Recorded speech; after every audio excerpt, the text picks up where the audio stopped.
Crawling around in the depths of the earth has been a cherished pastime for centuries. From mining to spelunking to dungeon crawling, there's no shortage of people who love to tempt fate for treasure and glory. For those of us who don't like to see how small a crevice we can fit our body into, but still want the treasure and glory, there's Delver. Created by developer Priority Interrupt and recently released from early access on February 1st, Delver is a first-person action roguelike with retro-style graphics and randomly generated dungeons. Your goal is to delve deep into the earth to acquire the mysterious Scythian Orb, an item the game teases you with when you first boot up the game. Grab your sword and shield, we're entering the depths of Delver. As said before, Delver is a first-person action roguelike, and for people just starting out, you'll find yourself dying a lot on the first few floors until you get a better idea of what's expected of you. Every time you die, you're reincarnated. The only thing you get to keep from game to game is your gold. If you manage to make it deep enough into the dungeon, you'll be able to accrue plenty of gold as you fight enemies. When you die, you can then spend it on weapons and armor that make the first few floors a cakewalk, making you better prepared to go deeper. Gold can also be spent to permanently increase your hotkey bar and your bag, which should be your priority once you get to that part of the game. Being able to hold more of the useful things you collect should make future spelunking easier. In terms of the game's actual gameplay, it's a simple concept. Explore until you find the exit down while fighting enemies and avoiding traps along the way. The enemies aren't very complicated and come in three flavors: melee fighters, magicians, and flyers. You'd expect melee fighters to come straight for you, but unless it's a straight shot, they usually seem to have trouble getting to you. I assume it's an issue with how the game handles pathfinding because they just run around all over the place until you get close enough. Magicians throw spells at you, but they're easy to avoid from a single enemy even when your movement speed is low. These guys are best handled from a distance with your own spells or with a bow and arrow. Flyers tend to be things like bats and whatever these things are. They can be tough to hit with melee attacks, so these are also best handled with magic or arrows. As you kill enemies, you'll level up and be able to assign points to further your own stats.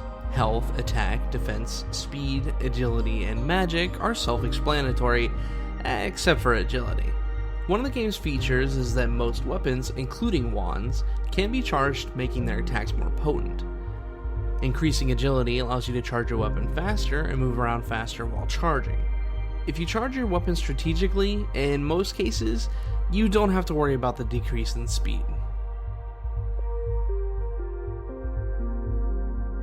To say the least, Delver has come a long way from when I first played it back not long after it first released on Steam in early access. The drop system was a joke, often leaving you completely defenseless for entire floors. The map system was awful in comparison to what the game has now, and it got boring and repetitive fast. Delver's improved greatly overall, and it's nice to see that the game is in much better shape with its recent official launch. While the game touts its graphics to be retro, it's more like it simply stole Minecraft's aesthetics. Your surroundings tend to be blocky and set into squares. There's some differences in elevation not typically present in Minecraft, but because you can't jump, these typically just act as a way to funnel you through the game's many hallways. The enemies are flat sprites with a few frames of animation. In this sense, the game does actually feel a bit retro. Enemies will always be facing you no matter where you are, which reminded me immediately of games like Doom and Wolfenstein, both notable retro games that did the same thing. In most levels of the game, Delver can be very atmospheric in spite of the blocky Minecraft look. Delver does a lot of things right here that even Minecraft falls flat on. I found the lava areas, covered in traps and crumbling floors, to be some of the most engaging levels Delver had to offer. The ruins were almost as good, but because it lacked the same traps and elements that force you to be more wary of where you're going, all it had going for it was its great ambiance. The music, on the other hand, is best described as unobtrusive. The tracks do a good job fitting the game and the various levels of the dungeon, but you might find yourself muting the music in favor of your own on subsequent playthroughs. Naturally, Delver has a few issues that still need to be addressed to bring it closer to perfection. While it's improved substantially from its initial launch, the game still doesn't do a great job of encouraging you to play for long periods of time. Delver touts that his dungeons are randomly generated, but it feels more like the game simply takes pre-generated chunks of dungeons and connects them together like Lego bricks. As a result, their claim that no two runs will ever be the same is true in the sense that the map will never be the same, but you'll be looking at the same locations over and over again with no real variation, often several times on the very same map you're on. There's also very little variation in the enemies you face, since all of them fit an archetype, and most of them behave similarly within those archetypes. Tackling enemies turns into a flowchart. There's not a whole lot of challenge to be found in Delver, at least not until certain sections of the dungeon that require greater situational awareness than normal, or when you reach the end of the game and Delver decides to contrast the slow trickle of enemies it normally throws at you with a sudden rush of enemies. So in that sense, the only time Delver offers a real challenge beyond the first hour of gameplay is when it completely flies in the face of your expectations. I've also noticed that there's no ability to sell things.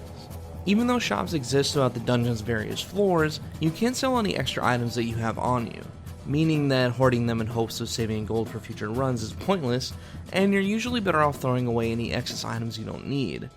There's also numerous items that you can pick up that serve no real purpose except to take up inventory space, though there is some fun to be had early on throwing bones at enemies. One of the most frustrating glitches I've found is there are times where arrows fired will clip right through enemies that I know for a fact that I've hit, and this will often occur repeatedly.